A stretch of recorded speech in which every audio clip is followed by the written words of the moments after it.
યાત્રાધામ અંબાજીની area development ઓથોરિટીના પાણી પુરવઠા સહિતના 97.32 કરોડ રૂપિયાના જનહિતલક્ષી કામોને મુખ્યમંત્રીએ સૈદ્ધાંતિક મંજૂરી આપી દીધી છે।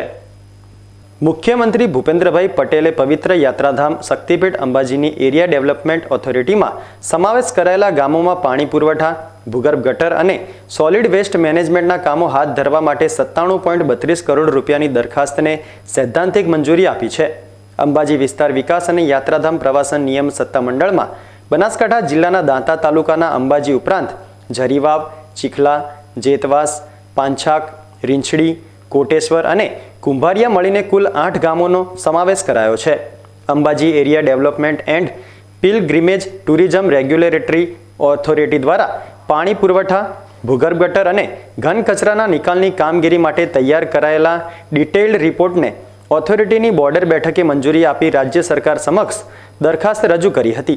ત્યારે મુખ્યમંત્રી ભૂપેન્દ્રભાઈ પટેલે આ સંદર્ભમાં પાણી પુરવઠા, અંડરગ્રાઉન્ડ ડ્રેનેજ અને સોલિડ વેસ્ટ મેનેજમેન્ટના સમગ્રતયા 97.32 કરોડ રૂપિયાના કામોને સૈદ્ધાંતિક મંજૂરી આપી છે।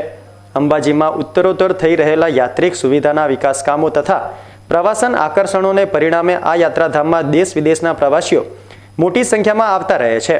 અંબાજી અને આસપાસના ગામોમાં હવે આ નવા વિકાસ કામો હાથ ધરવાના પરિણામે સ્વચ્છતા જળવાશે અને યાત્રી સુવિધા સુખાકારીમાં પણ વૃદ્ધિ થશે।